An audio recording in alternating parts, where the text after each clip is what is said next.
Nós estamos aqui na parte resumos e problemas, né? Na página 150 aqui da minha edição da Companhia das Letras. E, salvo engano, a gente tinha parado aqui, né? Olhando-se mais de perto, que é o primeiro parágrafo da página, né? Olhando-se mais de perto.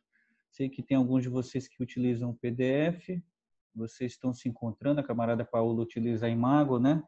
Todo mundo está indo se encontrando assim, olhando-se mais de perto, ver-se que essa primeira doença de nosso paciente.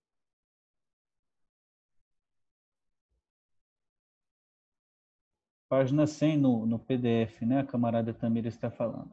Tá, então já está mais ou menos encontrada. Então vamos lá. Olhando-se mais de perto, vê-se que essa primeira doença de nosso paciente, não considerando o distúrbio alimentar, não é esgotada quando dela se extrai a fobia, mas tem de ser compreendida como autêntica histeria, a que correspondem, além de sintomas de angústia, fenômenos de conversão.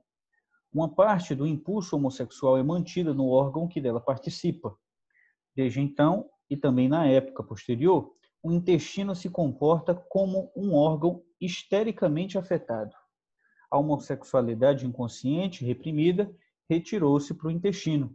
Justamente esse traço de histeria prestou o melhor serviço na solução da doença posterior. Então, aqui o Freud está retomando ali, para quem tentar dar uma situada, né? Mas no encontro passado a gente viu que ele estava tentando fazer uma espécie de tentando armar, vamos dizer assim, a hipótese, né, sobre o fato aí dessa questão do intestino estar intimamente ligado com essa posição homossexualizada, né?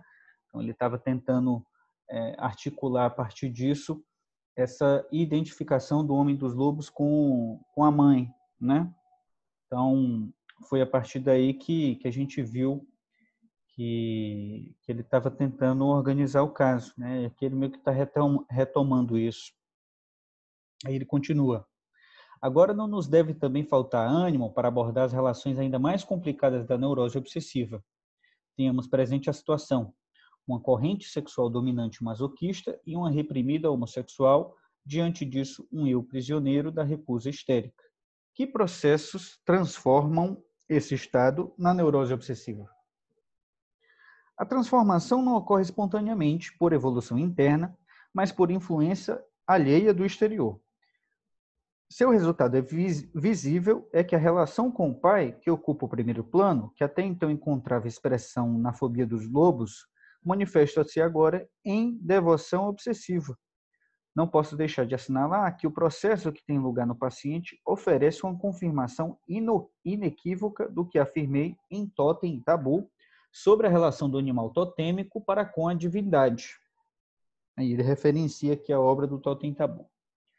Ali, optei por sustentar que a representação do Deus não é uma evolução do totem, mas que se eleva a partir da raiz comum a ambos para substituí-lo, de modo independente dele. O totem seria o primeiro substituto do pai, mas o Deus um substituto posterior, em que o pai readquire sua forma humana. O mesmo encontramos em nosso paciente. Na fobia dos lobos, ele passa pelo estágio do sucedâneo totêmico do pai, que então se interrompe e é substituído por uma fase de devoção religiosa em consequências de novas relações entre ele e o pai. Então, primeiro essa identificação com o totem, né? Depois isso readquire uma figuração humana, né? Essa figura do totem readquire aí essa perspectiva humana, né? Então, primeiro o lobo, depois o pai. A influência que provoca essa mudança é o contato que, através da mãe, ele vem a ter com as teorias da religião e a história sagrada. O resultado é aquele desejado na educação. A organização sexual sadomasoquista chega lentamente ao fim, a fobia do lobo desaparece rapidamente e, em lugar da recusa angustiada da sexualidade, surge uma mais elevada forma de sua repressão. A devoção torna-se o poder dominante na vida da criança. Mas tais superações não ocorrem sem luta, de que são indícios os pensamentos blasfemos e de que é consequência um exagero obsessivo do cerimonial religioso. A parte desses fenômenos patológicos, Podemos dizer que, nesse caso, a religião realizou tudo aquilo para o qual é introduzida na educação do indivíduo. Ela domou suas tendências sexuais ao lhes proporcionar uma sublimação e firme ancoragem, desvalorizou suas relações familiares e, com isso, evitou o isolamento que o ameaçava, na medida em que lhe abriu acesso à grande comunidade humana. O menino indócil e angustiado se tornou sociável, comportado e educável. Alguém tem algum comentário? Não, né? Achei interessante ele falar aqui que a religião, no final das contas, enfraquece essas relações familiares, né? Ao passo que, ao mesmo tempo, tenta reabilitar uma espécie de inserção do indivíduo dentro de uma comunidade maior, né? Então, você sai desse círculo nuclear, né? E ascende a esse círculo maior, esse círculo comunitário, esse círculo que está para além da família, através da religião, né? Porque a religião é como se fosse uma espécie de formação coletivizada, né?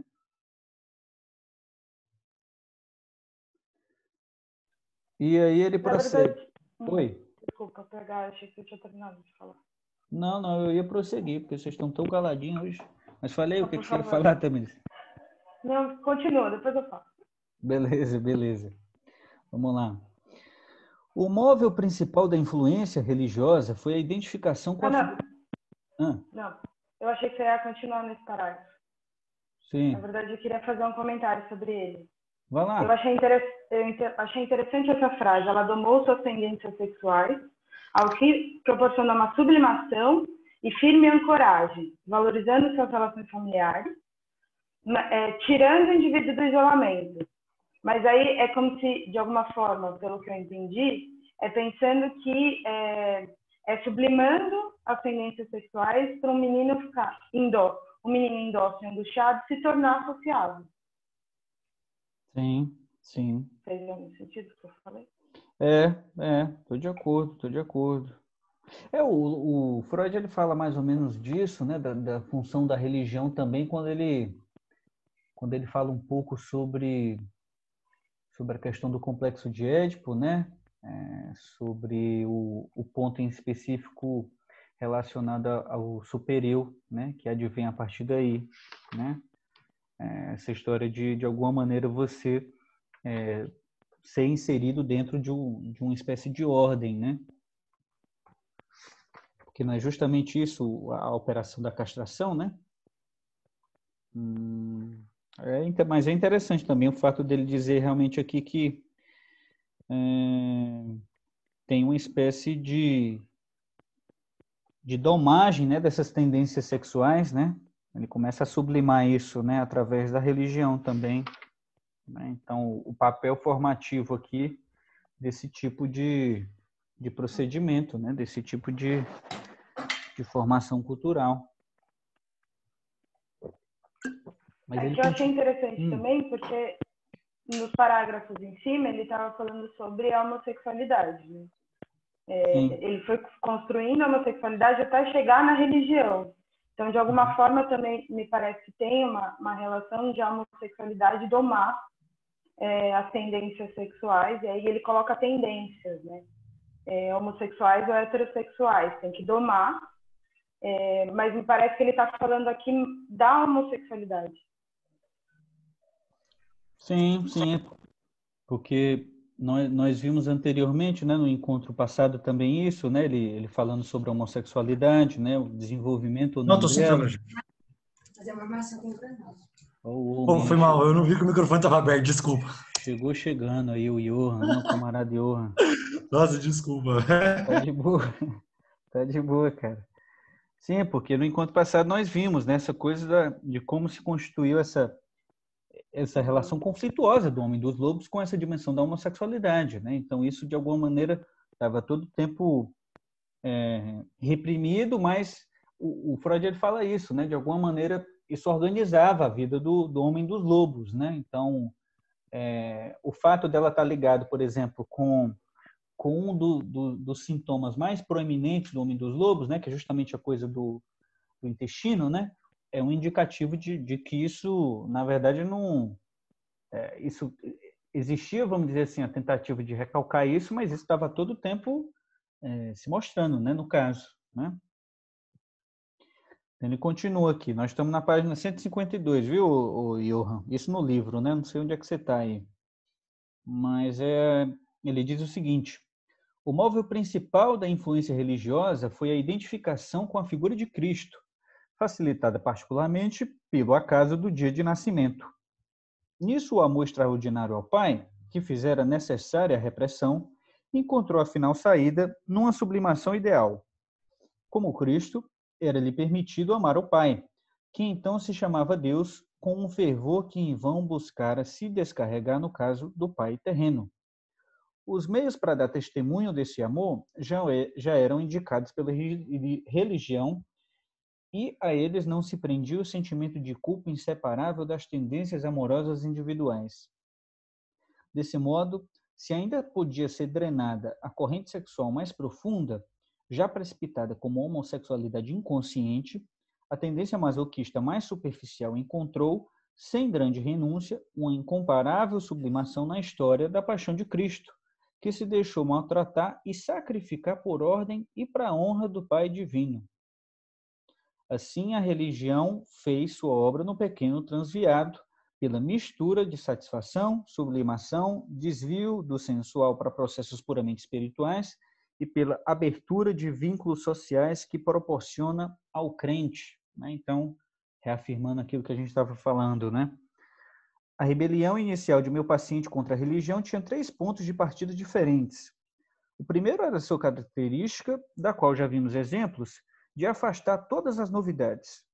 Ele defendia cada posição da libido uma vez ocupada, com medo de perdê-la se a abandonasse, e desconfiando da possibilidade de uma completa substituição por uma nova. Eis uma particularidade psicológica importante e fundamental, que nos 3 ensaios de uma teoria da sexualidade eu classifiquei como capacidade de fixação. Jung pretendeu fazer dela, com o nome de inércia psíquica, a causa principal de todos os fracassos dos neuróticos. Injustamente, acredito eu, pois seu alcance é bem maior e ela tem papel significativo também na vida dos não nervosos. A fácil mobilidade ou difícil fluidez dos investimentos de energia libidinais, e igualmente dos de outro tipo, é uma característica especial própria de muitos normais e nem sequer de todos os nervosos, e que até agora não foi posta em relação com outras, algo assim como um número primo, não mais passível de divisão. Sabemos apenas uma coisa, que o atributo da mobilidade de investimentos psíquicos diminui notavelmente com a idade. Isso nos forneceu uma das indicações dos limites da influência psicanalítica, mas existem pessoas em que essa plasticidade psíquica vai muito além do limite habitual de idade e outras em que ela é perdida bem prematuramente. Sendo neuróticas, com pesar, descobrimos que em condições aparentemente iguais, é impossível desfazer nelas mudanças que noutras foram dominadas facilmente.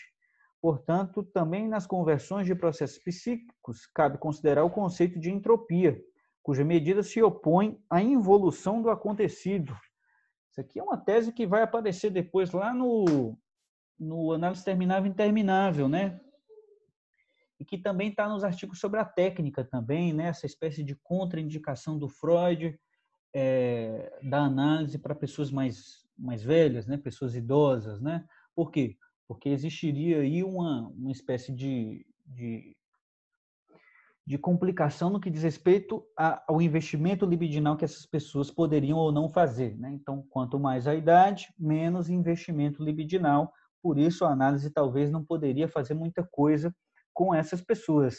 Mas o Freud ele também está marcando aqui que está indo na contramão do Jung, né? Porque o Jung concebia essa espécie de inércia psíquica apenas a partir dessa perspectiva dos neuróticos, né? O Freud, ao contrário, está tentando demonstrar que essa não é uma característica dos neuróticos, de que isso se apresenta em pessoas ditas normais também, né? Então, pessoas neuróticas e normais têm essa questão da imobilidade, né?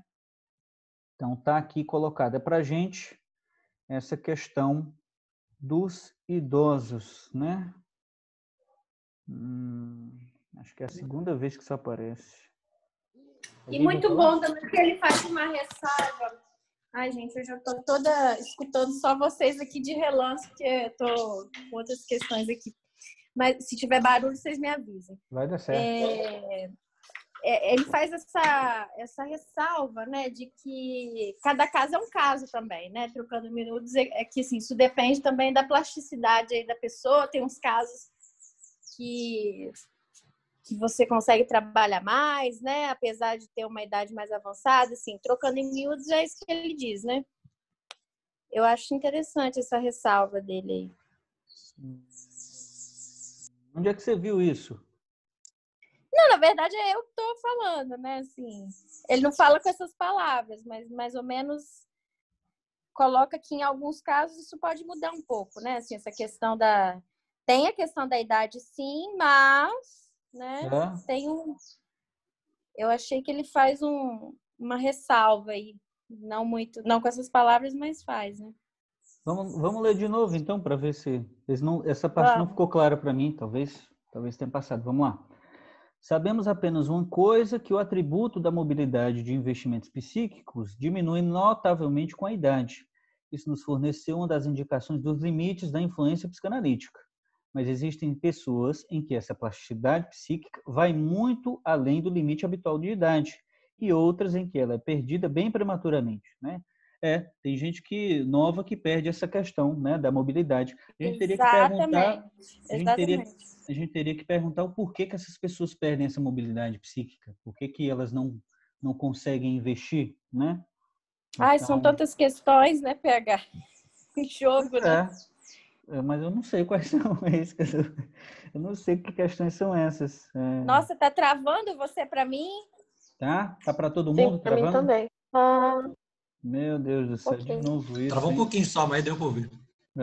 Olha, com relação a isso, né, nessa questão das pessoas mais novas, eu não sei, mas me vem um pouco uma parte lá do mal-estar na civilização, que é sobre a questão da relação com o outro, né? Eu não sei, mas eu penso muito nesse investimento psíquico, né? Ele também vindo dessa relação, dessa capacidade de se relacionar com o outro, com o diferente, né? E isso gera muitas questões, então eu não sei, eu pelo menos penso que essa capacidade, essa restrição de investimento psíquico, ela pode se dar pela essa questão de restringir o contato com o outro também, né? Que a partir do momento em que você fica em si mesmado, você passa a lidar muito mais com questões muito suas, né? Assim, fica muito repetitivo o seu conteúdo, né? Quando você lida com outras pessoas, convive com outras pessoas, surgem mais conflitos, né? Pode ter. Então, eu não sei, mas eu penso nessa questão da idade, como isso. Tem pessoas que são mais novas em que elas já se restringem numa vivência social e que, eu não sei, mas parece que, pelo menos me parece que algumas pessoas que fazem isso, elas ficam... Tem uma questão de empobrecimento psíquico, assim, muitas vezes, né? De não se abrir para essas questões. Me veio muito essa coisa de se relacionar, me veio um pouco dessa coisa de que a gente vai ficando mais velho e vai restringindo o contato social, né? Não sei. O Freud, lá nos artigos sobre a técnica, ele fala disso a partir de outra perspectiva, né? Ele vai dizer, por exemplo, que a grande questão, a grande tarefa da psicanálise seria justamente habilitar fazer com que essa libido não fique introvertida, né?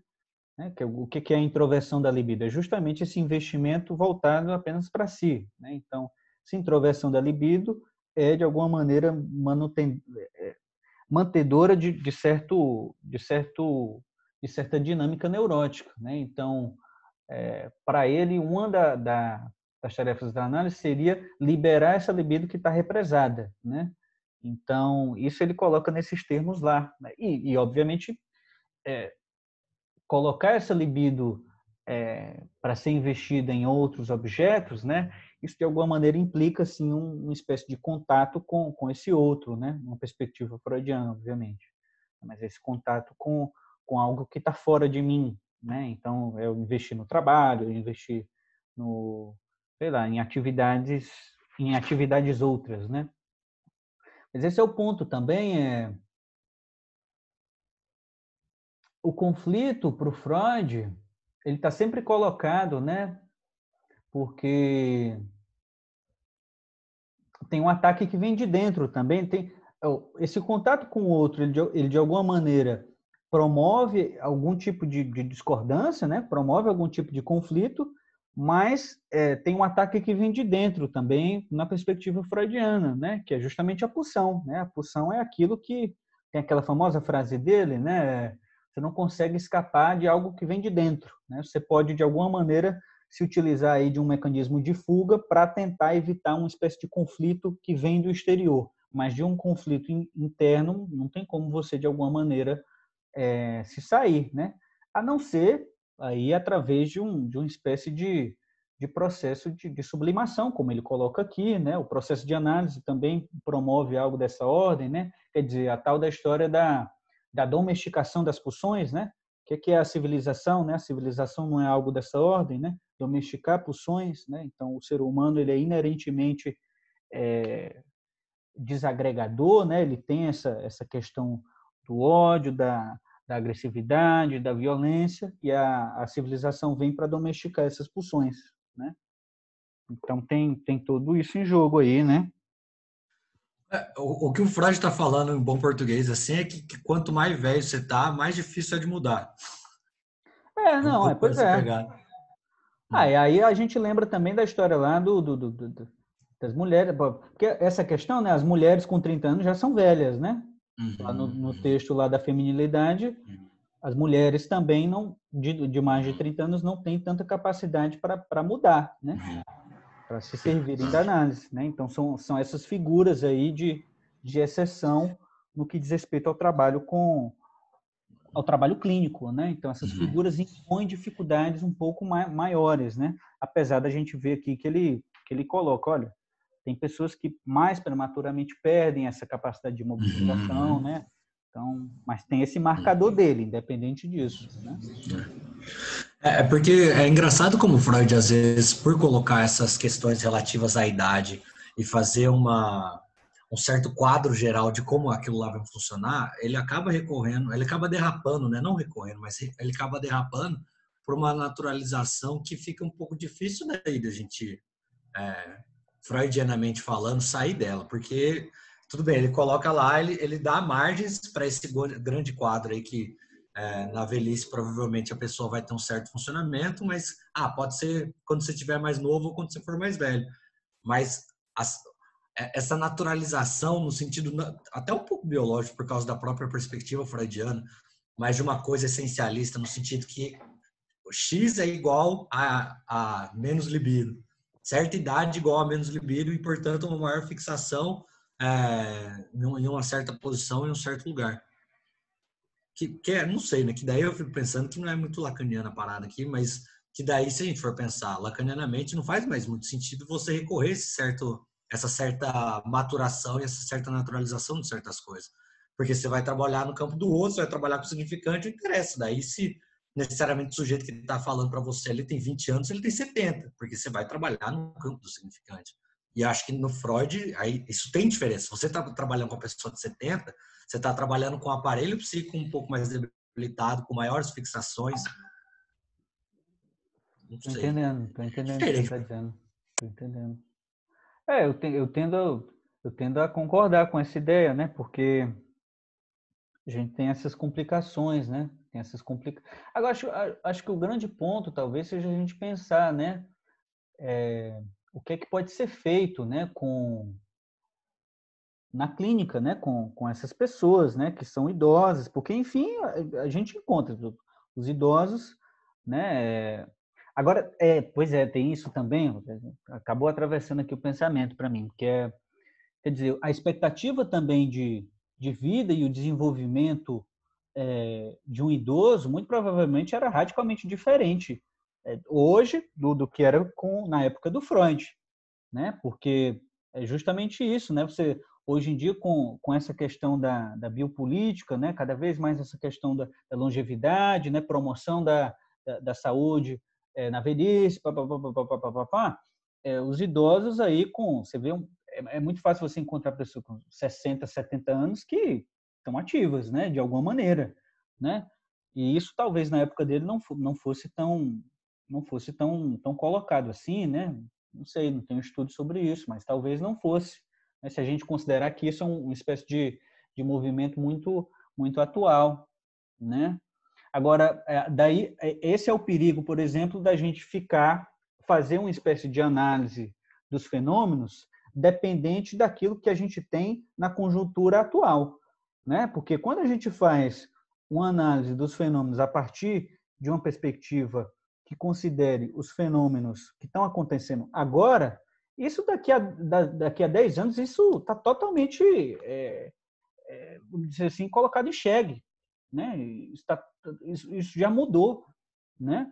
Então, por isso que a nossa análise ela precisaria, de alguma maneira, estar muito mais atinado a alguns determinantes estruturais da sociedade, para a gente não se fiar a esses elementos que estão acontecendo hoje e que a gente pode estar naturalizando, como se fossem invariantes, né? Como se fossem elementos petrificados, né? Quer dizer, então, a mulher que tem mais de 30 anos, ela tem uma inércia psíquica e tal. Você naturaliza isso, né? Você coloca isso como... Essa era uma percepção da época, porque as mulheres estavam, enfim, reclusas em uma série de atividades muito específicas, né? Não tinha essa inserção dentro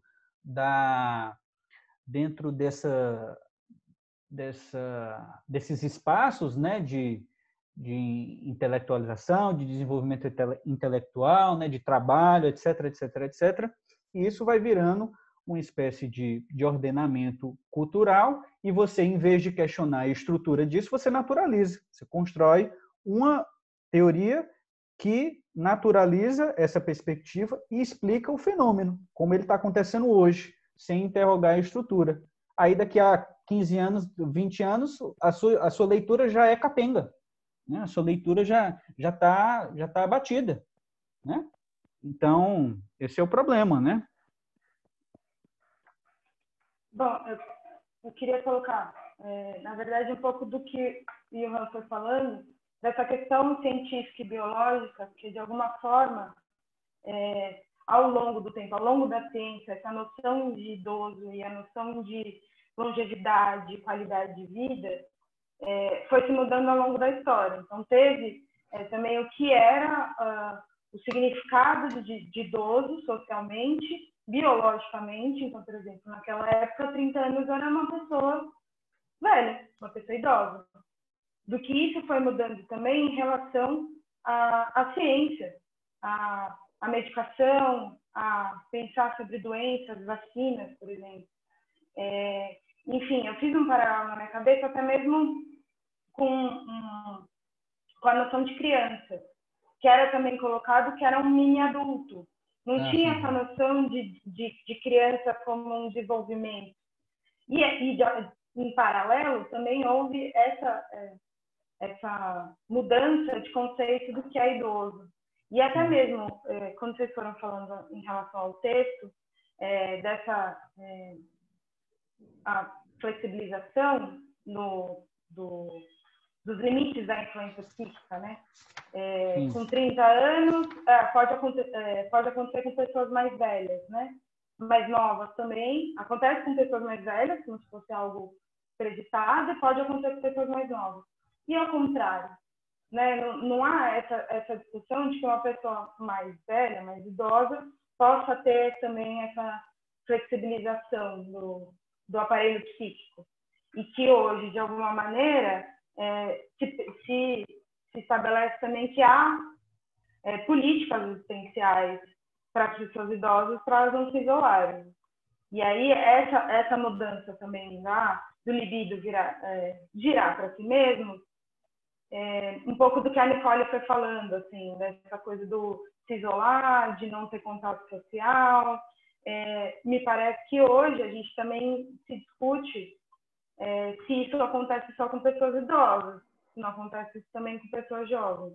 E aí, pessoas idosas muito mais ativas do que pessoas mais jovens. E aí, o aparelho psíquico, há uma determinação biológica, científica, de que aquilo vai acontecer. Né?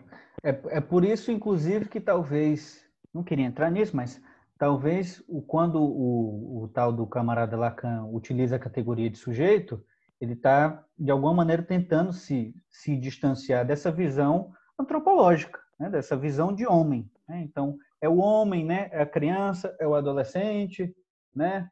É o idoso, né? São fases evolutivas, né? Que no final das contas tem lá suas espécies de especificidades, né, dentro da seara da antropologia. Isso vai construindo todo o ideal da gente de como, de alguma maneira, intervir ou não com esses públicos diferentes. Né? Então, a gente vai criando isso. Não, o adolescente ele está passando por uma reatualização, ele tem que reatualizar o Édipo, e por isso ele está em conflito direto, ele é esse indivíduo rebelde, né? Ele é esse indivíduo que, de alguma maneira, coloca em xeque aí a ordem, bababá, está sofrendo uma série de conflitos.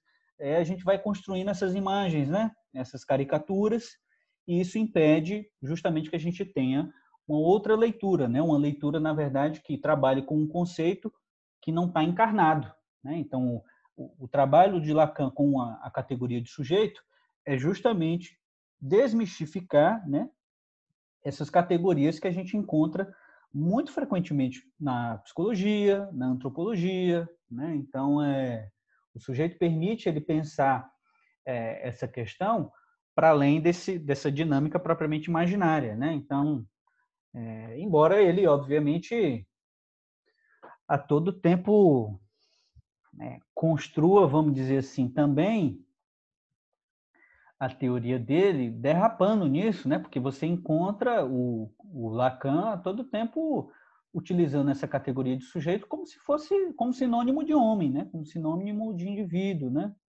Então é muito tem o artigo do camarada Lucas mostra isso, né? Na borda. Não sei quantos vocês tiveram a oportunidade de ler. Acho que foi da revista número 1. É um artigo só sobre o sujeito, né? Aí ele vai mostrando lá quando o Lacan coloca para a gente o sujeito a partir dessa perspectiva, né, mais subversiva, e quando ele utiliza essa categoria de sujeito atinado aí com certa antropologia, com certa visão muito própria aí tanto da psicanálise freudiana quanto da psicologia e da antropologia.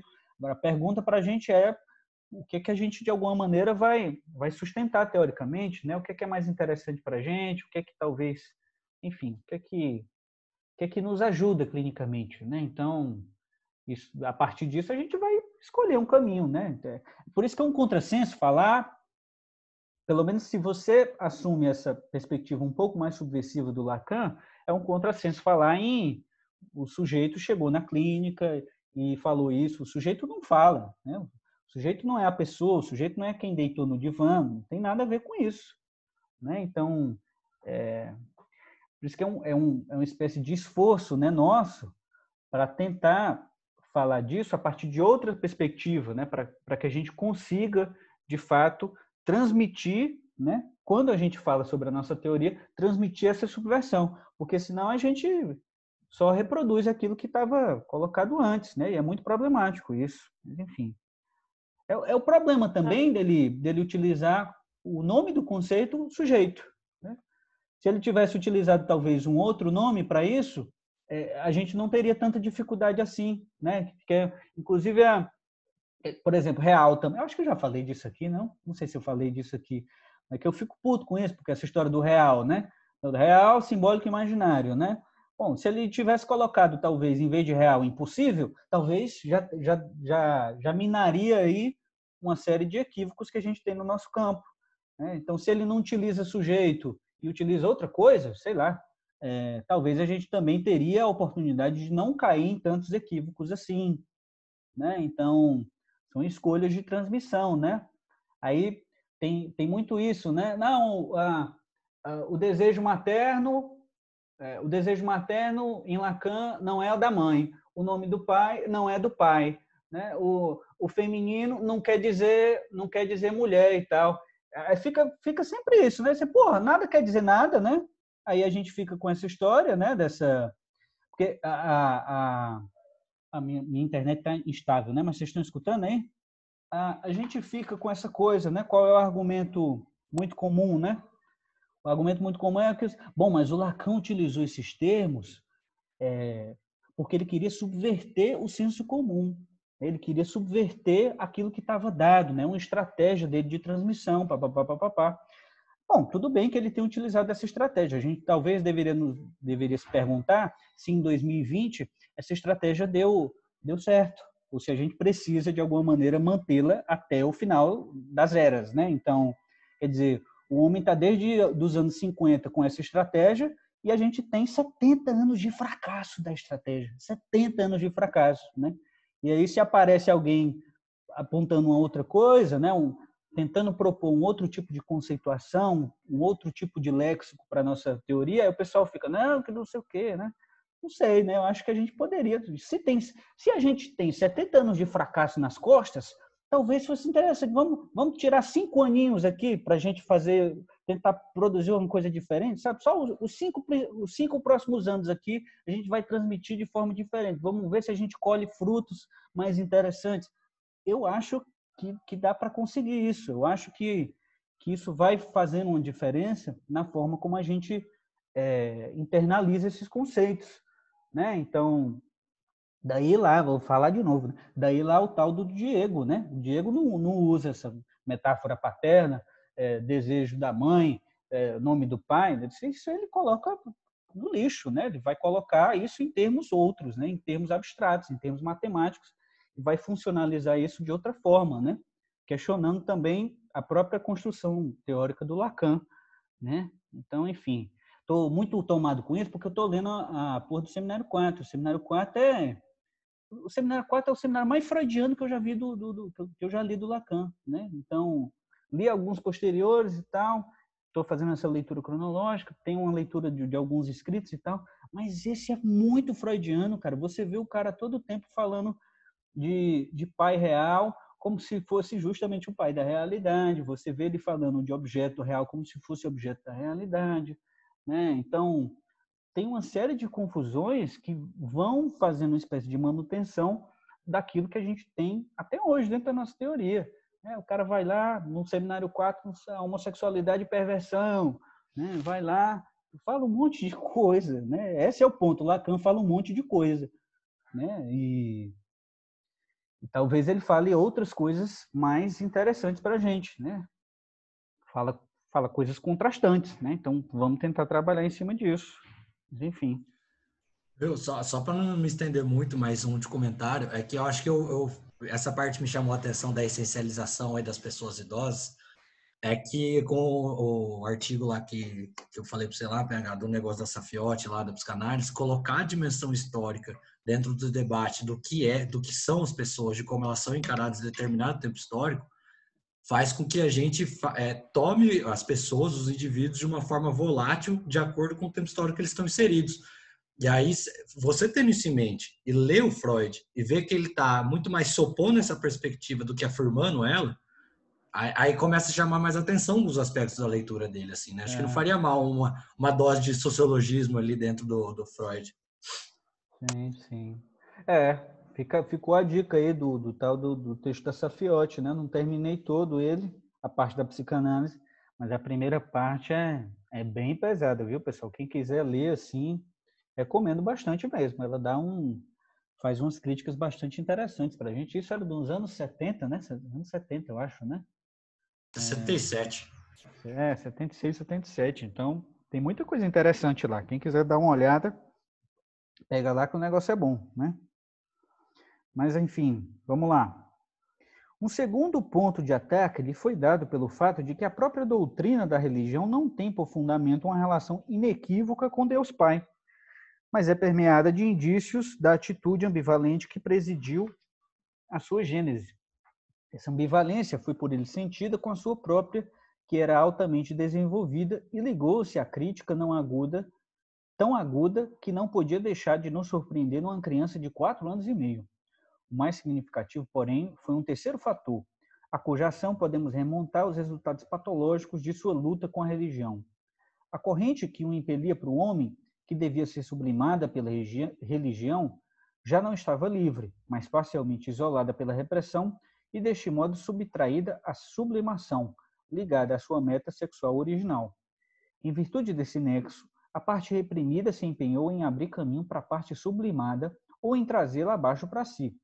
As primeiras ruminações em torno da pessoa de Cristo já continham a questão de saber se aquele filho sublime também podia levar a cabo o relacionamento sexual com o pai que era mantido no inconsciente. A rejeição desse empenho não teve como resultado senão fazer surgir pensamentos obsessivos aparentemente blasfemos, em que a ternura física por Deus se impunha na forma de sua degradação. Uma forte luta decisiva contra essas formações de compromisso tinha então de levar ao exagero obsessivo de todas as atividades em que a devoção, o puro amor a Deus, encontrava a sua saída prefigurada. A religião triunfou afinal, mas seu fundamento institucional se revelou incomparavelmente mais sólido que a garantia dos produtos de sua sublimação.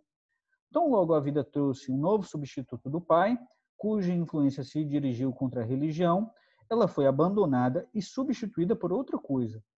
Pensemos ainda na interessante complicação de que a religiosidade se originou sob influência de mulheres, mãe e babá, enquanto a influência masculina tornou possível a libertação dela. O surgimento da neurose obsessiva no terreno da organização sexual sádico-anal confirma, no conjunto, o que apresentei em um outro lugar acerca da predisposição à neurose obsessiva. Mas a existência anterior de uma forte histeria faz o nosso caso mais obscuro nesse aspecto. Quero encerrar o panorama do desenvolvimento sexual de nosso doente, lançando uma breve luz sobre as suas mudanças posteriores. Com a puberdade, apareceu nele a corrente a ser chamada de normal, fortemente sensual, masculina, com a meta sexual da organização genital e cujas vicissitudes preenchem um período até a enfermidade posterior. Ela se ligou diretamente à cena com Groucho, dela tomou a característica da paixão compulsiva, que surge e desaparece como um acesso, e teve de lutar com as inibições que derivavam dos resíduos da neurose infantil. Com uma violenta irrupção em direção à mulher, ele atingiu, afinal, a plena masculinidade. Esse objeto sexual foi desde então mantido, mas ele não se alegrou com sua posse, pois uma forte inclinação para o homem, agora totalmente inconsciente, que juntava em si todas as forças das fases anteriores, desviava-o constantemente do objeto feminino e o obrigava a exagerar a dependência da mulher nos intervalos. No tratamento, ele se queixava de que não podia conviver com uma mulher, e todo o trabalho se orientou para lhe desvendar a relação inconsciente com o homem. Sua infância se caracterizava, para resumir numa fórmula, pela oscilação entre atividade e passividade, sua puberdade pela luta pela masculinidade e o período a partir do adoecimento pelo combate em torno do objeto da tendência masculina. Aquilo que precipitou sua doença não se inclui entre os tipos neuróticos de adoecimento, que pude agrupar como casos especiais de frustração, e aponta assim para uma lacuna nesta classificação. Ele sucumbiu quando uma afecção orgânica do genital reavivou sua angústia de castração, causou dano a seu narcisismo e o obrigou a renunciar à expectativa de ser privilegiado pelo destino. Portanto, ele adoeceu de uma frustração narcísica. Essa grande intensidade do seu narcisismo concordava inteiramente com os outros indícios de um desenvolvimento sexual inibido, que a sua escolha heterossexual de objeto concentrou em si, não obstante toda a energia, bem poucas tendências psíquicas, e que a atitude homossexual, tão mais próxima do narcisismo, nele se afirmou com tal tenacidade como poder inconsciente. Naturalmente, a terapia analítica não pode, em perturbações como essa, produzir uma reviravolta momentânea e algo equivalente a um desenvolvimento normal, mas apenas eliminar os obstáculos e aplanar os caminhos para que os influxos da vida possam obter um desenvolvimento em melhor direção. Como particularidades de sua natureza psíquica que foram descobertas, mas não muito esclarecidas no tratamento psicanalítico, e por isso não puderam ser diretamente influenciadas, eu reuniria as seguintes. 2 pontos. A tenacidade da fixação, já discutida, o extraordinário crescimento do pêndulo ambivalência e, como terceiro traço de uma constituição que chamaria de arcaica, a capacidade de manter, um ao lado do outro e em condições de funcionamento, os mais diversos e contraditórios investimentos libidinais.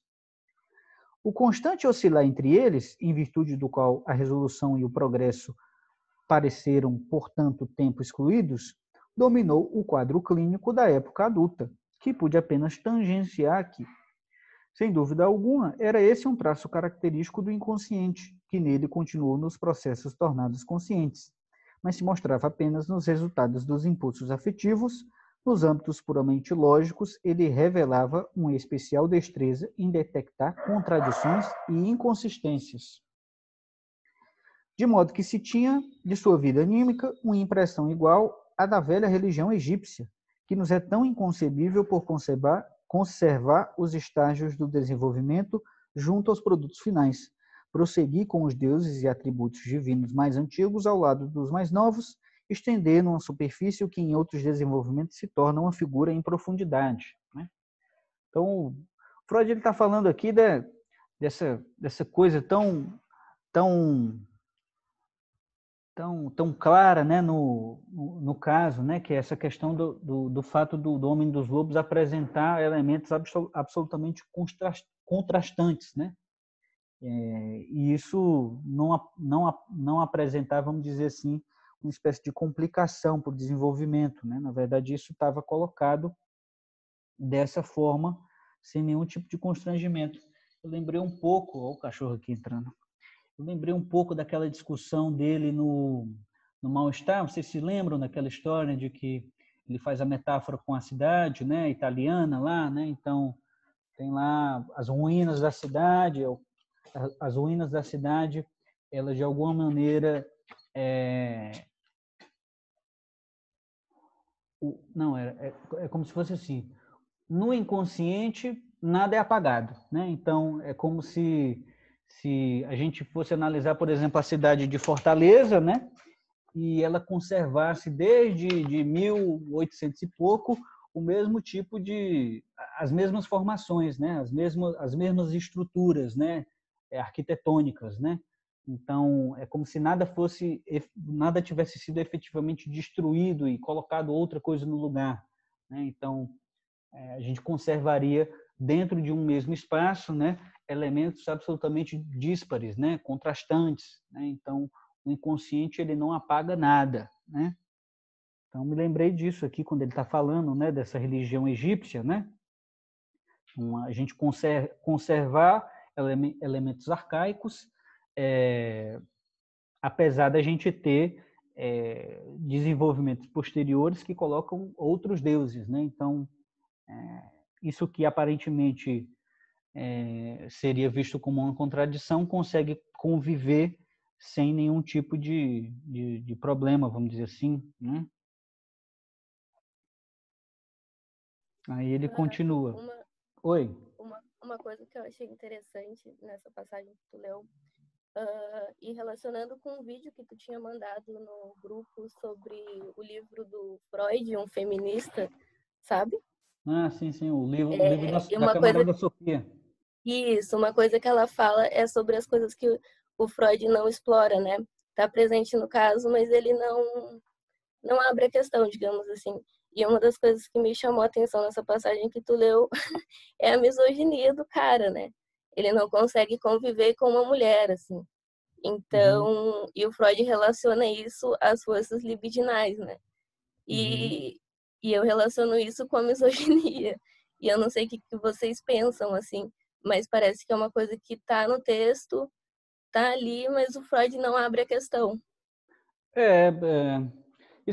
Pois é, né? Isso aí é complicado, porque a camarada Sofia, ela desenvolve o seguinte raciocínio, né? Ela diz que nos casos do Freud, essa figura das mulheres, né, das mães e tal, elas são apagadas, né, sistematicamente do caso, né?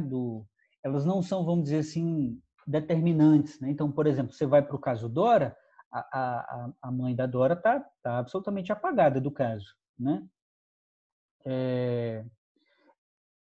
E a gente sabe também que o Freud, quando vai falar lá ele vai construir o caso, ele negligencia justamente a figura da senhora K, né, que é outra mulher. Né? Qual é o grande fundamento para a histeria da Dora? Né? Justamente esse conflito com o pai e com o senhor K.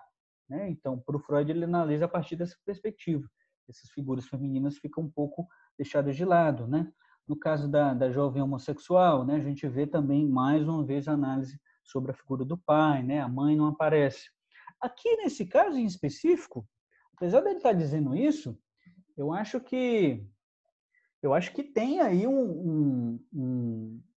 ele discute bastante a mãe da Dora, né? Ou da Dora. Ele discute bastante a mãe do Homem dos Lobos, né? Ele fala dessa identificação com a mãe do Homem dos Lobos, né? Fala do papel determinante disso no desenvolvimento sexual dele, né? Então tem uma discussão colocada aí. A gente talvez poderia questionar qual é, vamos dizer assim, o estatuto que ele dá para essa identificação, né? Quer dizer, quando o Homem dos Lobos se identifica com a mãe, né, é a partir de uma perspectiva passiva. A gente talvez poderia questionar isso, né? Por que a mãe está ligada a essa perspectiva passiva, né? E não com outra coisa, né? Não sei. A gente talvez poderia questionar isso, mas eu acho que... Eu não sei, assim, o que vocês acham, e eu tô sempre falando disso, mas eu acho que uma coisa que o Freud não explora também é a relação com a irmã, sabe? Ele pincela e não explora essa questão, assim. Olha, E dada a convivência que ele teve com a irmã, a influência, aquelas coisas que ele fala lá no começo, e ele não abre a questão, e é esse o ponto, assim. E eu acho que ele fala ali da mãe, e sim, está relacionado à figura passiva, mas eu acho que esse, entre aspas, complexo de inferioridade, essa coisa da irmã ser mais desenvolvida intelectualmente que ele, aqui parece até que ele fala ele tá falando do protesto masculino, que a gente leu no encontro passado, que ele, na puberdade, ele tenta reafirmar e tenta reencontrar, né, essa masculinidade, digamos assim. E eu acho que é esse o ponto, assim, eu acho que nessa questão nesse ponto da irmã, dessa relação e os efeitos disso não são bem explorados por ele, assim. Eu acho que se fosse eu, por exemplo, faria um caminho diferente. Eu acho que isso tem total relevância para a condição dele e ele relaciona com as forças libidinais, que sim, tem toda uma explicação ali por parte da identificação com a mãe, mas eu só acho que essa questão da irmã não ficou bem explorada, assim. Não sei o que o pessoal acha. olha, sobre isso, eu acho que ele até aborda sobre a mãe e sobre a irmã. Mas eu acho que ele faz isso numa perspectiva muito mais de memória, de assim, de citar o que aconteceu exatamente do que a importância relacional, sabe? Tipo, ele cita sobre a questão da mãe, sobre essa identificação, mas ele não fala muito sobre como era exatamente essa relação com a mãe, né? E quando ele fala da irmã também, ele fala muito, não sei, né? A minha percepção é que ele fala muito mais de uma competição perante ao pai, né? Dessa relação perante ao pai. Então, não é falado muito sobre a relação com essa mãe, sobre quem era essa mãe, né? Se fala dessa coisa assim, desse evento que ele viu, né? De como era a questão de relação sexual com a mãe. Eu acho que ele cita muito mais nesse sentido, né? Ele cita a mãe como um objeto, basicamente, não sei, ele não fala muito dessa mãe, né? E dessa irmã também. Não sei se o que está implicado é uma leitura machista do Freud, né? Como a gente já discutiu aqui várias vezes.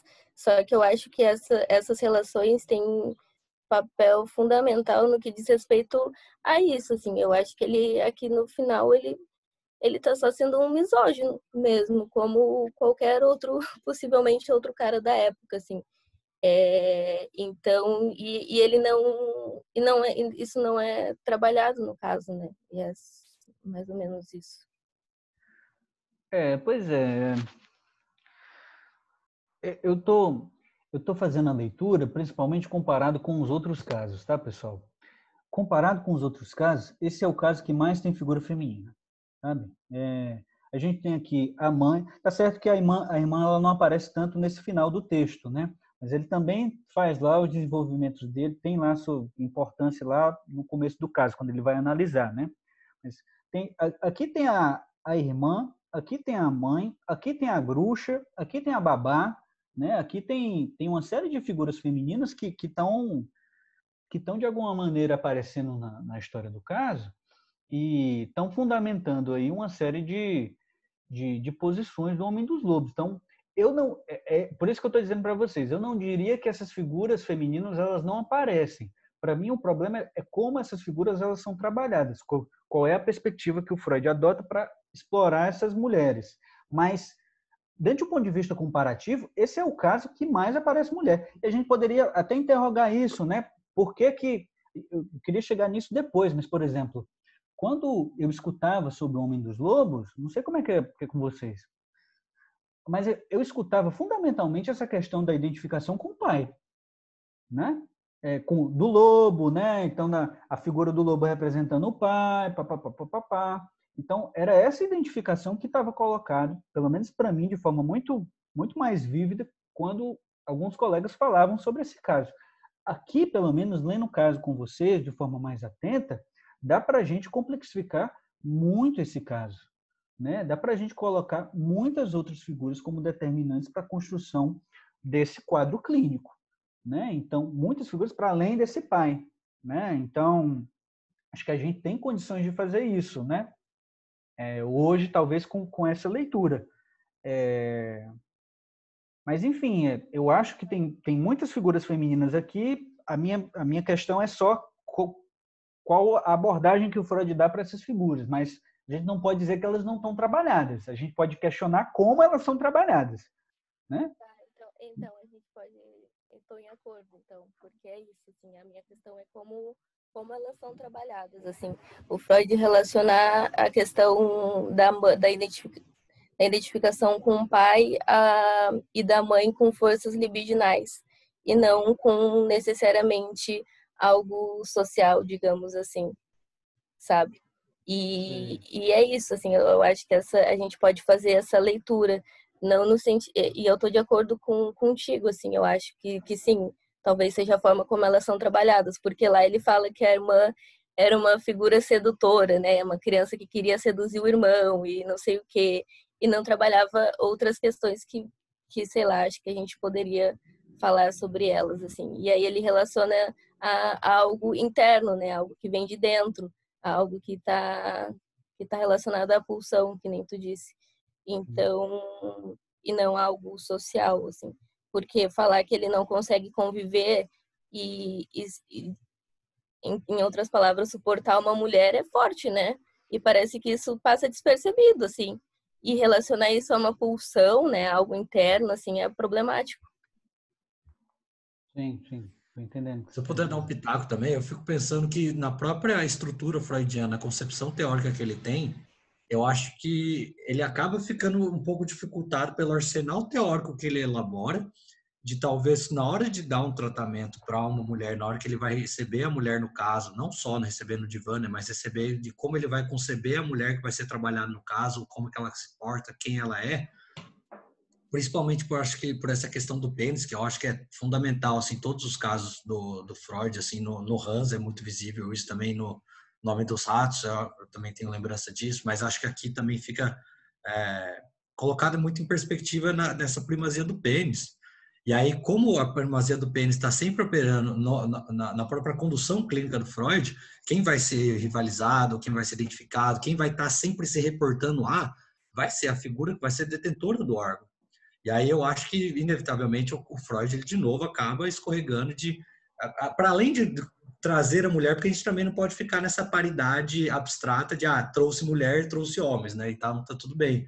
Que acho que é isso que está sendo comentado aqui, né? Mas eu acho difícil. O Freud não vai conseguir trazer da forma como talvez a gente esteja concebendo ou como a gente almeja que a coisa funcione, porque o próprio sistema que ele está propondo não vai permitir isso para ele. Então, pois é. Aí você falou aí do caso do Hans, né? Porque no quarto tá lá o francês falando do homem, do caso do Hans, ele fala do caso da jovem homossexual, ele fala de Dora e tal. E é horrível, é horrível. é tão reducionista e misógino quanto esses desenvolvimentos que o Freud faz nesses casos. É por isso, inclusive, que lá no 17, o Lacan vai passar páginas e páginas e páginas desfazendo o que ele tinha dito no 4 e o que ele tinha dito no 5 sobre esses casos. Né? Quando ele vai lá no seminário 17, ele vai tentar, de alguma maneira, demolir o complexo de Édipo tal como ele estava sendo trabalhado até então, inclusive por ele. Né? Inclusive por ele.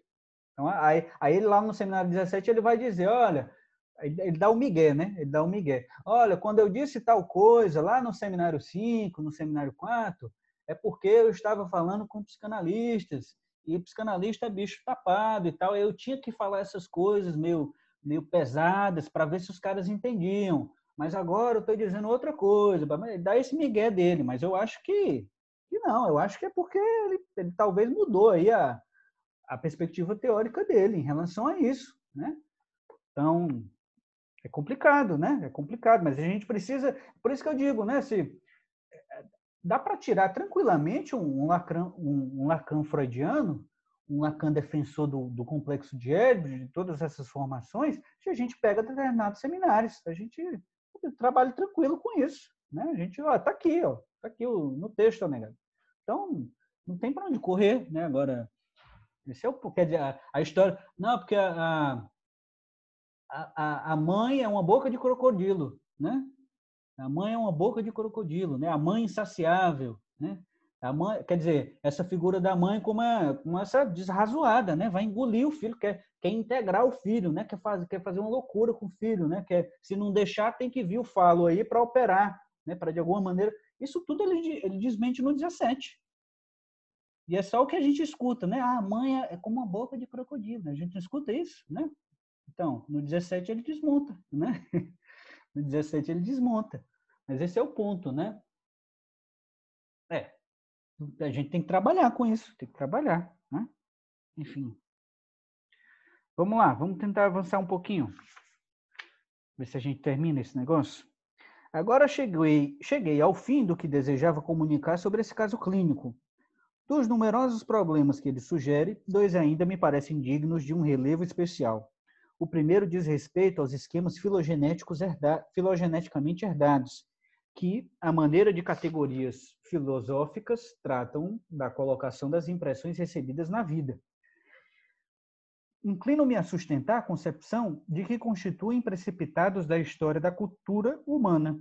O complexo de Édipo, que compreende as relações da criança com os pais, está incluído entre eles, é mesmo o exemplo mais conhecido dessa espécie.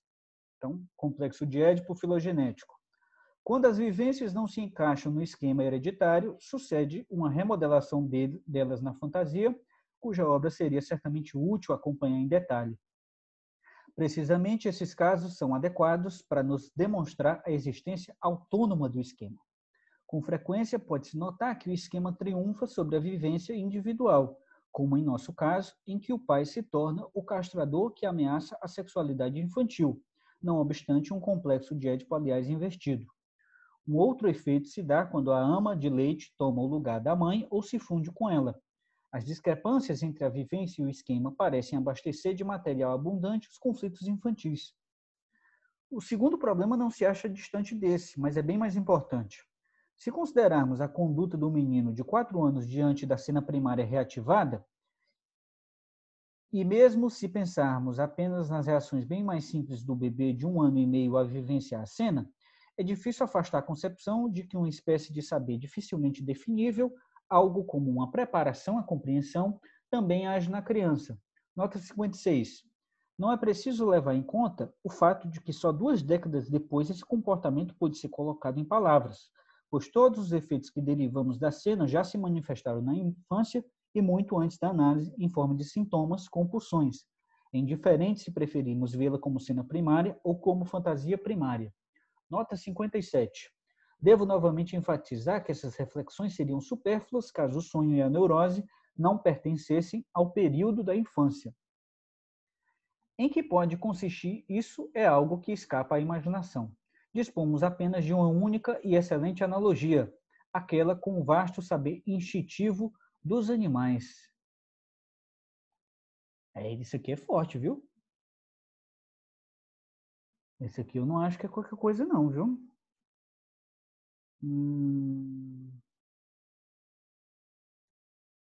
Quer dizer, se considerarmos a conduta do menino de 4 anos diante da cena primária reativada, e mesmo se pensarmos apenas nas reações bem mais simples do bebê de 1 ano e meio a vivenciar a cena, é difícil afastar a concepção de que uma espécie de saber dificilmente definível, algo como uma preparação, a compreensão, também age na criança. Em que pode consistir, isso é algo que escapa à imaginação, dispomos apenas de uma única excelente analogia. Ah, rapaz. Olha aqui, né? Não sei se vocês estão se dando conta aqui, não sei também se eu estou errado, mas aqui tem uma aproximação entre o instinto animal e o homem, né? Estão tendo essa percepção também?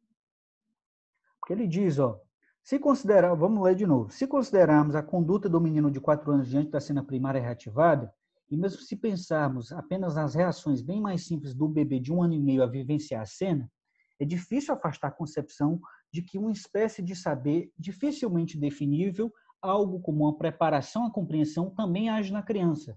Então, essa criança, ela tem um saber anterior, né? Ela teria esse saber que já estaria, vamos dizer assim, articulado, né? Apesar dele fazer a ressalva de que a gente não conseguiria definir muito bem o que é esse saber, né? Mas ele diz, algo como uma preparação à compreensão também age na criança, né? Em que pode consistir isso é algo que escapa à imaginação, né? Isso é absurdo para a gente, né? Dispomos apenas de uma única e excelente analogia, aquela com o vasto saber instintivo dos animais, né? Então ele aproxima esse saber instintivo dos animais desse saber dificilmente definível que aparece na criança, né? Olha aí, né? Olha aí. Vamos lá. Isso aqui não, eu não acho que é qualquer coisa, não. Mas vamos lá. Havendo um tal patrimônio instintivo também no homem... caso... Oi. É isso, eu acho que concordo com você também, não é qualquer coisa. Você ia falar, Caroline? Sim, tá me ouvindo? O seu áudio está muito baixo. Ah, peraí. Deu agora? Estão ouvindo melhor? Estamos te ouvindo. Eu concordo com você. Eu acho que não seja qualquer coisa. E é justamente essa questão, assim. A passividade, a atividade, está tudo ligada a esse instinto que é humano, né? Que no caso seria a pulsão. E na criança é de um jeito e no adolescente é de outro, sabe? E no adulto vai ser de outro e no velho vai ser de outro. E acho que é difícil a gente fazer essa interpretação hoje em dia, assim, né? Me impressionou pelo fato de que a gente escuta muito recorrentemente nessa ideia de que o humano ele não teria nada de instintivo a partir de uma perspectiva freudiana, né?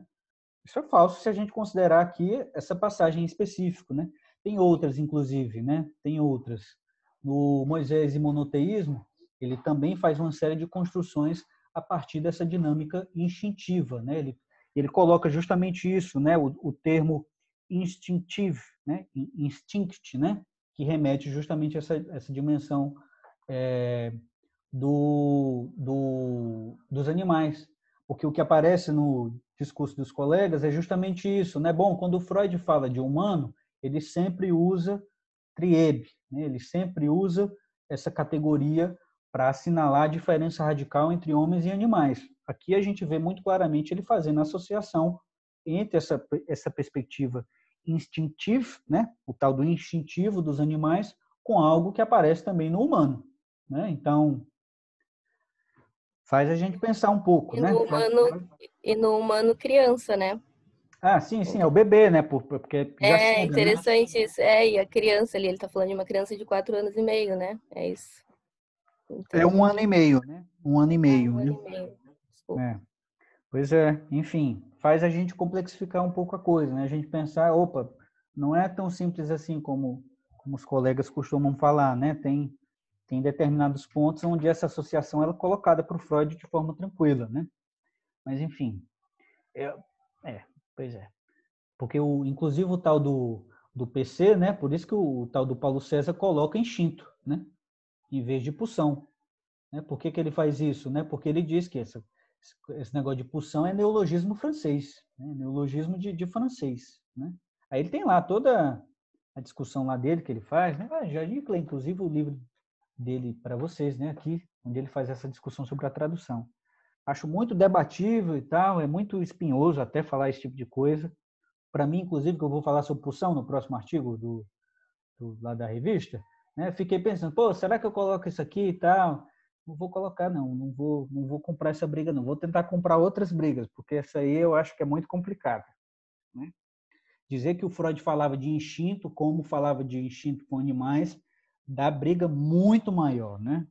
Mas, enfim, está aqui, né? Pelo menos isso, está aqui. A gente está conseguindo enxergar isso, em algum nível, né? Em algum nível. Mas vamos lá. Ele diz, última página, meu Deus, havendo um tal patrimônio instintivo também no homem, não seria de espantar se ele atingisse particularmente os processos da vida sexual, embora não possa de maneira alguma limitar-se a eles. Esse elemento instintivo seria o âmago do inconsciente, uma primitiva atividade do espírito que posteriormente é destronada e recoberta pela razão humana que se vem a adquirir, mas com muita frequência talvez sempre mantenha a força para fazer baixar até si os processos anímicos mais elevados. Olha isso, né? Esse elemento instintivo seria o âmago do inconsciente. Né? Fantástico! A repressão seria o retorno a esse estágio instintivo e, desse modo, o homem pagaria com sua capacidade para a neurose a sua grande aquisição e com a possibilidade da neurose testemunharia a existência do estágio preliminar anterior, de tipo instintivo. A significação dos traumas na primeira infância estaria em que abastecem esse inconsciente de um material que o protege da consumição pelo desenvolvimento ulterior. Sei que pensa, quer dizer, ele radicaliza o parágrafo anterior, né? Ele vai a fundo, né? Ele dá um passo a mais no parágrafo anterior. Sei que pensamentos similares que acentuam na vida psíquica o fator hereditário, adquirido filogeneticamente, já foram manifestados em diversas ocasiões e creio que houve uma disposição muito fácil em lhes conceder lugar na avaliação e na estima da psicanálise. Eles me parecem admissíveis apenas quando a psicanálise, obedecendo à ordem correta das instâncias, depara com as pistas do que foi herdado após penetrar pelos estratos do que foi adquirido individualmente. Né? E aí a gente tem uma última nota aqui, a nota 58, que eu acho importante a gente ler. Ele é um acréscimo de 1923, né? Ele diz, ofereço mais uma vez a cronologia dos eventos mencionados nessa história. Um resumão. Nascimento no dia de Natal, 1 ano e meio, malária, observação do coito dos pais ou de um momento em que estavam juntos, em que depois ele introduziu a fantasia do coito, pouco antes de 2 anos e meio, cena com bruxa, 2 e meio, lembrança encobridora da partida dos pais com a irmã, ela o mostra sozinho com a Nânia e nega assim a bruxa e a irmã, antes de 3 anos e 3 meses, lamento da mãe ao médico, 3 anos e 3 meses, início da sedução pela irmã, logo depois ameaça de castração da Nânia, 3 anos e meio, governanta inglesa, início da mudança de caráter, 4 anos, sonho dos lobos, origem da fobia, 4 anos e meio, influência da história bíblica, surgimento de sintomas obsessivos. Pouco antes dos 5 anos, alucinação da perda do dedo. 5 anos, mudança da primeira propriedade. Depois dos 6 anos, visita ao pai doente. 8 anos, 10 anos, últimas irrupções da neurose obsessiva. Minha exposição permitiu adivinhar que o paciente era russo. Eu lhe dei alta, curado, a meu ver, poucas semanas antes da inesperada irrupção da Guerra Mundial, e só o vi novamente quando, com as vicissitudes da guerra, as potências centrais tiveram acesso à Rússia meridional. Ele veio então a Viena e contou que imediatamente após o fim do tratamento foi tomado do empenho de se livrar da influência do médico. Em alguns meses de trabalho, ele dominou uma parcela da transferência ainda não superada. Desde então, o paciente, ao qual a guerra havia roubado a pátria, a riqueza e todas as relações familiares, sentiu-se normal e comportou-se impecavelmente. Talvez, precisamente, a sua miséria, ao satisfazer o seu sentimento de culpa, tenha contribuído para afirmar seu restabelecimento. Né? Fim do caso. Né? Fim do caso. E aí? O que vocês acharam? Né? O que vocês acharam do caso? O que vocês acharam dessa última parte, talvez? Do que vocês pensaram sobre esse caso que é extenso, né? Pô, quando eu combinei com vocês de ler ele, eu nem me toquei do tamanho do negócio. Eu fui assim, no Homem dos Lobos, né? Vamos ver lá e tal. E aí passou totalmente despercebido para mim o tamanho do negócio. 160 páginas, né? A gente começou a trabalhar ele faz alguns meses já, né? Então, um caso longo, cheio de labirintos, né? Cheio de pormenores, não é simples de acompanhar. Mas assim, queria que vocês falassem um pouco o que vocês acharam aí da experiência, né? A gente conversar um pouco sobre isso, né? Que chegou aí para vocês. Enfim, quem quer falar alguma coisa, né? Eu queria primeiro agradecer você, PH, por ter juntado o grupo aí, ter se disponibilizado por tanto tempo. Eu acho que quando você estava imaginando aí a leitura, você não imaginou que ia durar esse tanto de mês. Mas pela paciência aí, mas teoricamente falando, né, eu acho que, não sei, esse processo aí que você e vocês da Borda aí como todo têm tocado, assim, de mostrar uma nova perspectiva das coisas, já vinha sendo tocado assim por mim há um tempinho, né? Mas eu acho que esse grupo, assim, ele deu mais embasamentos, ele deixou a coisa mais materializável, assim, do porquê e como e aonde nos escritos como é que isso funcionava, assim. E aí, não sei, eu acho que agora pegar para ler Freud de novo é outro Freud já, total. Sim, E só tenho a agradecer mesmo, valeu, velho. Show de bola, show de bola. Alguém mais quer comentar alguma coisa? Eu gostei bastante. Vou agradecer. Pode falar. Fala aí, Lucas. Tá. Pode falar. Assim, realmente também fiquei com outra visão do Freud, até porque, não sei se só eu tive essa impressão, mas parece que ele relatando o caso, assim, parece um historiador, assim, parece que ele está mais observando mesmo e buscando formas de comprovar ali o que ele já queria dizer do que atendendo mesmo o caso, parece. Eu não sei se só eu fiquei com essa impressão, assim, mas ele parece que foca muito mais assim na história do paciente, nas coisas que aconteceram com ele, do que parece que não tem muito uma direção assim do caso, assim, parece que é sempre um monte de fatos históricos assim que aconteceu com o paciente com o Homem dos Lobos e que ele fica buscando nisso alguma forma de confirmar assim algo que ele já vinha desenvolvendo, assim. Eu fiquei com bastante essa impressão. Tô entendendo o que você está dizendo. Tô entendendo. Assim, com tanta atenção, se não fosse participando aqui também. Agradeço bastante. Sim, sim. Essa coisa, né? Pô, mas é difícil pra caralho, né, cara, fazer esse relato, né, Pô, cara, é muito complicado. Isso aqui tem que tirar vamos dizer assim, o chapéu por Freud nesse aspecto em específico. Você transmitir um negócio desse, né, que é um caso enorme, né? Ele dá a riqueza de detalhes aí pra gente, né? Ele faz essa espécie de ele dá os elementos, né? Ele vai, vamos dizer assim, concatenando as paradas de forma que a gente parece até uma coisa meio fantástica, né? Às vezes quando a gente lê, pô, isso aqui tem a ver com isso aqui e tal, e a gente vai percebendo as determinações, né? Aquilo que ele está tentando propor. Mas eu concordo com você que às vezes dá essa impressão mesmo de que ele está esperando aparecer, vamos dizer assim, uma espécie de elemento em específico para ele confirmar aquilo que ele já estava no bolso dele, né? A hipótese dele que já estava no bolso, né? E aí fica o problema, né? Da gente não, de alguma maneira, acolher com a devida atenção potenciais contradições que a gente pode colher durante o caso, né? Então, coisas que, vamos dizer assim, contradigam essas nossas hipóteses anteriores, né? Então, é importante a gente ter aí certa abertura, né? Para conseguir operar com isso também. Porque senão esse é o ponto, a gente já entra no caso sabendo, né? A gente já entra no caso sabendo o que acontece, qual é a estrutura, né?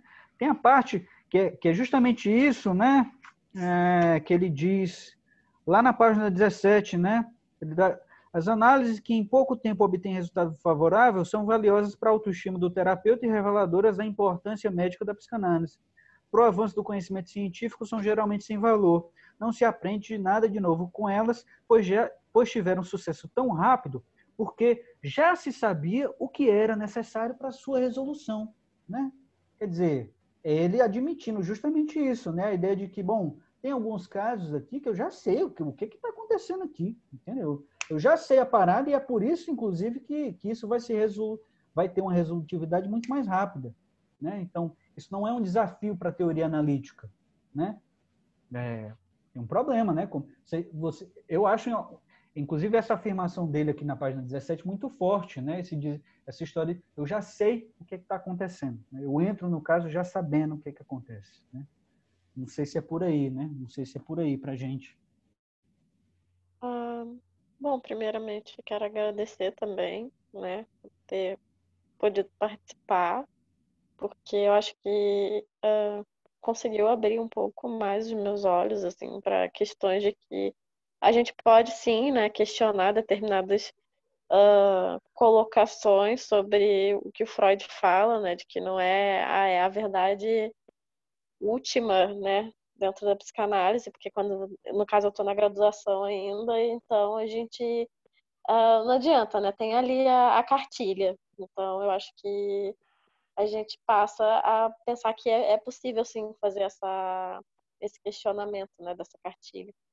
Mas acho que com relação a isso que vocês estão colocando de agora, eu fico pensando que realmente para mim parece que ele assume uma postura muito mais de arqueólogo e de tentar realmente, assim, ele está muito mais preocupado com a questão de teorizar, né, de adquirir provas, assim, que possam... Ele está mais preocupado com a teoria, com realmente estabelecer uma teoria, do que com a questão da clínica, né, de clinicar, de se colocar em relação com aquele paciente, né. Então, realmente, a gente parece que está ouvindo uma historinha, assim, uma história de que ele é muito rica, né, realmente. Não tenho o que dizer que não tem a riqueza de detalhes, mas eu acho que é isso, sabe? Isso, eu acho que isso que vocês estão falando agora reafirma um pouco o que a gente ouve, às vezes, na graduação, de que o Freud se voltou realmente muito para essa questão de construir uma teoria, e que ele não estava exatamente tão preocupado com a clínica, né? Com o exercício, mas com o que poderia vir desse exercício, né? Eu não acho essas afirmações muito fortes, até para mim. Não estou entendendo o que você está dizendo, mas eu não sei não, mas eu não estou entendendo o que você está dizendo, estou entendendo. Estou entendendo Gente, a colocação. acompanhei de relance vocês. Queria agradecer, vou ter que sair agora. De boa, Paola. Um beijo grande para todo mundo. Foi muito produtivo trabalhar com vocês esse tempo. Show de bola. Um beijo grande. Valeu, tchau, Paola. Tchau. Bom, PH, muito obrigada por abrir essa possibilidade da gente estudar um novo texto. Porque um novo texto. Eu acho que para mim trouxe essa perspectiva de que o texto que eu li na graduação não é o mesmo texto que eu li agora. E isso também trouxe, com o grupo, com essa troca, a possibilidade de pensar em outras coisas, né? A gente, em alguns encontros, por mais que a gente também foi... o texto é grande, mas a gente também foi trazendo outras questões para discutir, né? Sim. A gente não ficou preso apenas ao texto, e o que isso também trouxe, pelo menos para mim, e acredito que em grande parte, a possibilidade de desmembrar e repensar o que o texto traz, mas o que também é a perspectiva teórica, porque é isso, né? Não somos todos lacanianos, então há uma leitura diferente, há um olhar diferente também, teoricamente, para isso, e que isso traz uma riqueza. E aí, o que vocês colocaram agora, dessa coisa mais antropológica do texto, que a gente foi discutindo mais hoje, pensando também no que repensar o que Freud escreveu, um texto sempre muda, né? E eu acho que é isso, quando a gente lê em outras fases da vida, o texto muda. Porque não é, como a gente enxerga o texto, como a gente lê o texto, muda, né? E eu acho que isso, para mim, foi o enriquecedor do grupo, a possibilidade de olhar esse texto e falar, putz, é um texto difícil. Quando eu li a primeira vez, eu não achei que era tão difícil, porque muita coisa passou para mim. Muita coisa... Vai no automático, vai no automático. A gente vai lendo, essa coisa... Vai passando e pronto. Não é um olhar crítico. Isso também acho interessante. Quando a gente lê o texto uma primeira vez, muitas vezes a gente não pega as minúcias do texto, a gente não pega... porque isso vai no automático, e não só no automático, mas como a gente não tem arcabouço teórico para desmembrar dessa maneira, né?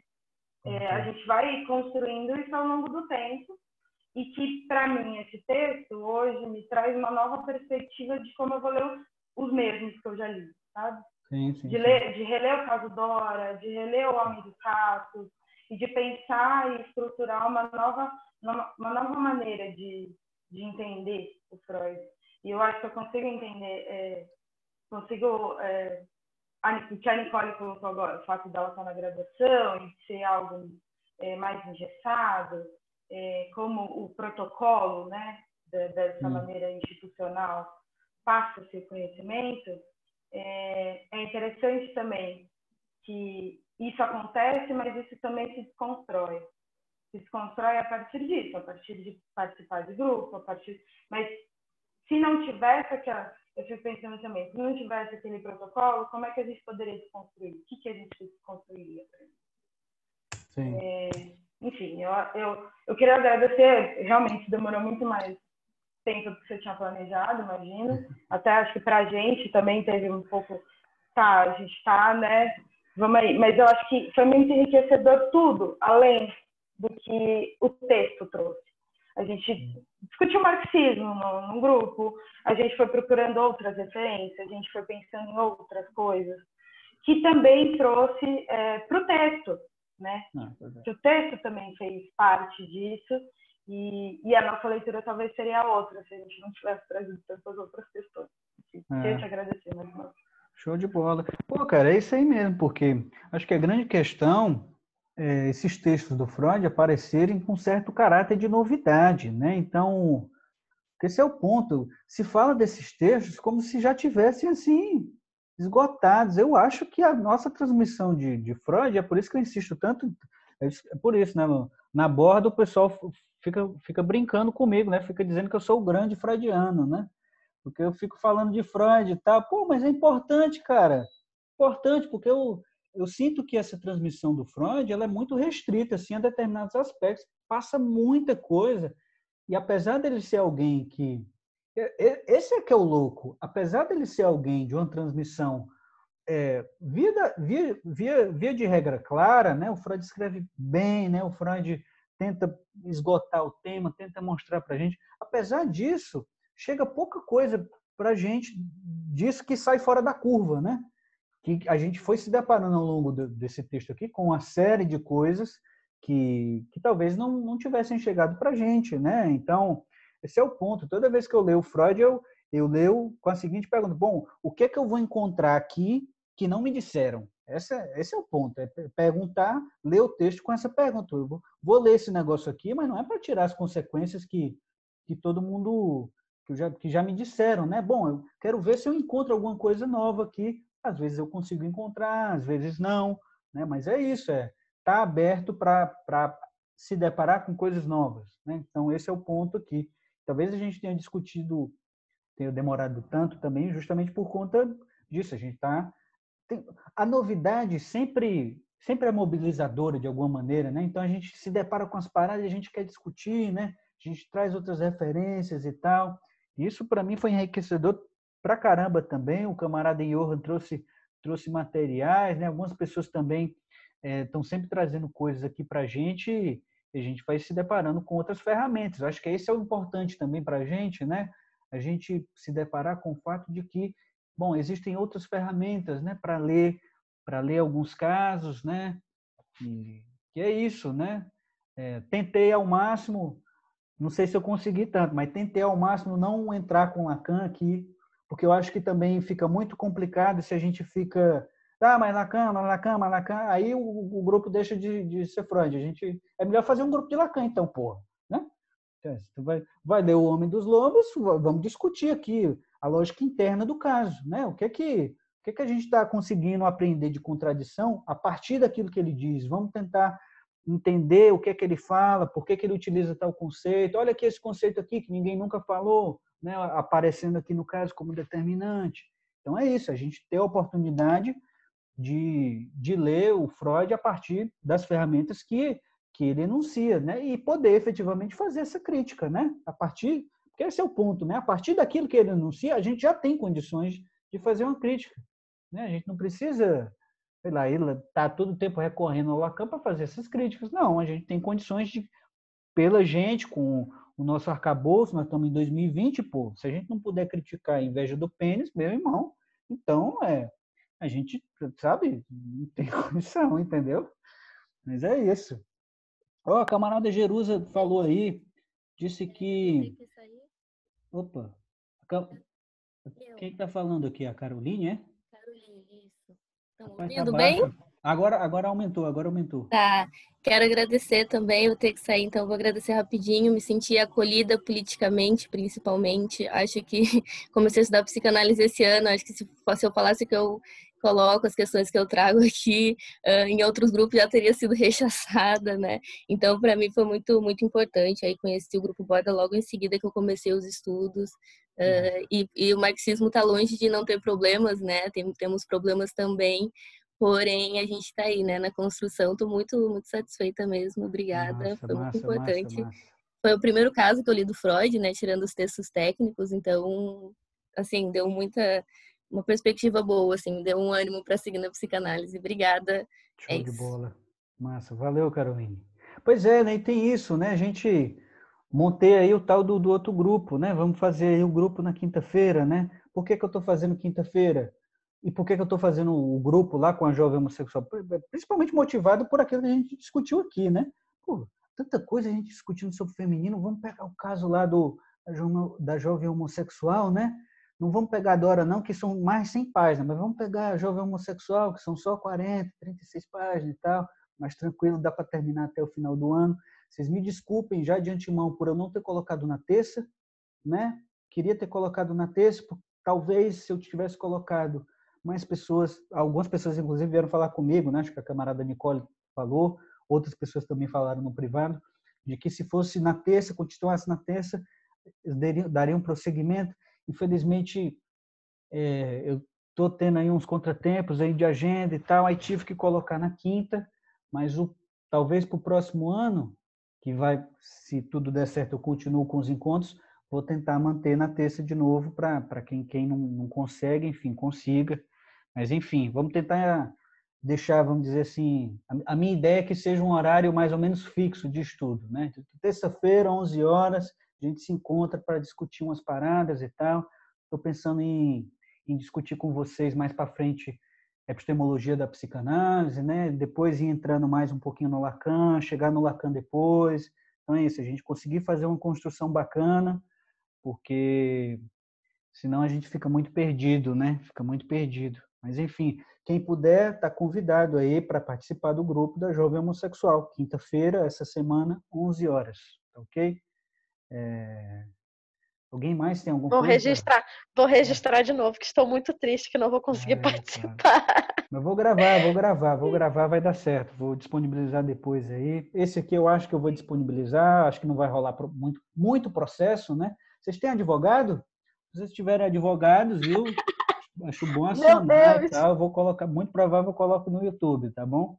Então, vou colocar sem filtro aí. O que vocês falarem aí, o que eu falei, vai para a internet. Então, é isso. Quer dizer que eu não concordo em nada nesse grupo, então. Como é? Quer dizer que eu não concordo com nada que foi falado aqui, então. Vai lavar a cara já, né? Sacanagem. Mas é isso aí. Alguém mais tem algum comentário? Não, a gente Olha, finaliza. eu só ia falar lá de trás, né? Porque eu perdi a deixa, mas com relação à questão instintual, eu fiquei pensando muito é que, querendo ou não, eu acabo tendo que ler, assim, né? E fazer atendimento mãe e bebê, e, né, com perspectiva mais interacionista, né? Tipo, do Daniel Stern, do Winnicott, etc e tal.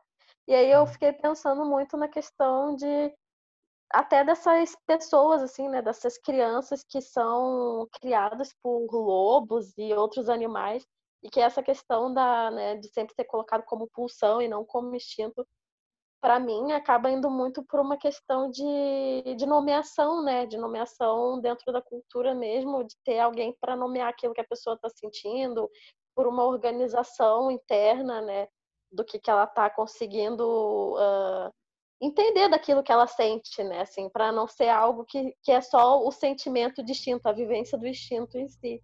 Né? Mas que no caso desses autores que estão mais, né, que trabalham mais com essa questão da relação da mãe e do bebê, acabam falando, né, sobre ter essa mãe para poder nomear, para essa criança não ficar tão perdida, né? Sim, tô entendendo. De fato, a depender da teoria, né, a gente tem esses acentos diferentes, né? Essa discussão de pulsão, se a pulsão é instinto, é muito, como eu disse para vocês, é tão complicada, cara.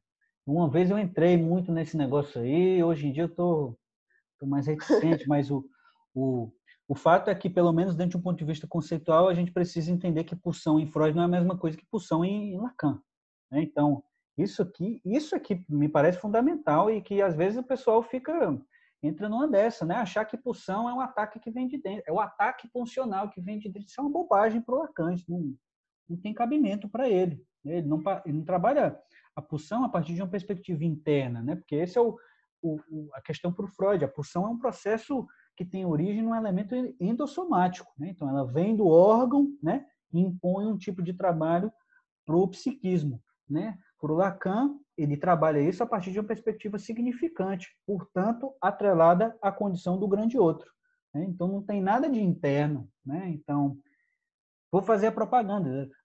Em dezembro, talvez na primeira ou na segunda semana de dezembro, sai lá o artigo lá. Vocês vão ver que tá mais ou menos interessante. Vamos dizer assim, prepara o terreno, porque é justamente isso. A gente precisa partir da ideia de que é possível entender esses conceitos. O primeiro passo para entender esses conceitos é fazer uma discussão epistemológica deles. Quer dizer, desnaturalizar os conceitos, né? Desnaturalizar a pulsão, por exemplo, né? Freudiana, né? Deixar de trabalhar com ela a partir desse registro daquilo que é biológico, né? Daquilo que vem de dentro, né? Entender que isso é uma política, que esse é o ponto, né? Quando Freud quando a gente concebe esse tipo de articulação para o conceito de pulsão, isso é uma política biologizante, não tem nada de natural nisso, né? Embora se pretenda natural, né? Então todo mundo tem pulsão de vida, todo mundo tem pulsão de morte, isso vem de dentro, isso é inerente ao mundo. Embora se coloque a partir dessa perspectiva e se pretenda natural, isso na verdade é uma leitura, é uma teoria, é uma política, né? A gente não pode. E esse é o barato do artigo, é substituir uma política por outra. Uma política calcada em elementos biológicos por uma política calcada aí na dimensão do significante, né? Então, não sei se eu vou conseguir fazer isso, né? Se vai estar, vamos dizer assim, de acordo com, se eu vou conseguir alcançar esse objetivo, mas a minha proposta é essa, lá no artigo, né? Espero que vocês leiam aí, enfim. Tamo junto, né? Inclusive, é isso, né? Os debates continuam, né? Então, vocês sabem onde me encontrar, vocês têm meu WhatsApp, vocês têm o WhatsApp, o Instagram da Borda, meu Instagram. Quem quiser continuar conversando com a gente, pode conversar com a gente, né? Tiver dúvida, tiver crítica, tiver o que for, a gente está sempre aberto para o diálogo, beleza? Então, tamo junto aí. Fico muito feliz por a gente ter conseguido aí organizar muita coisa a partir desses encontros, né? consegui alcançar muitas coisas. Né? No final, acho que a média são de 10 pessoas, né? Mais ou menos por encontro, nesse finalzinho, 10, 12 pessoas, mais ou menos na média, e a gente começou com talvez 30, né? Mas é isso, né? Algumas pessoas vão saindo e é isso aí mesmo. Né? Eu fico feliz com os 10, 12 que continuaram até o final, né? Então é isso. Então a gente se vê aí, quem for participar, a gente se vê na quinta-feira agora, e ano que vem, de novo, eu tento manter aí na terça-feira para facilitar para todo mundo. Né? Olha aí, a camarada Jerusa dizendo, por hora terça é melhor para mim, né? Poxa, sacanagem. Mas vai dar certo, vai dar certo. Vão ter outras oportunidades aí, a gente vai continuar estudando. Beleza? Valeu, galera. Até a próxima. Obrigada. Tamo junto. Obrigadão mesmo a todos. Tchau, tchau. Obrigada. Beijo, gente. Valeu, valeu! Obrigada.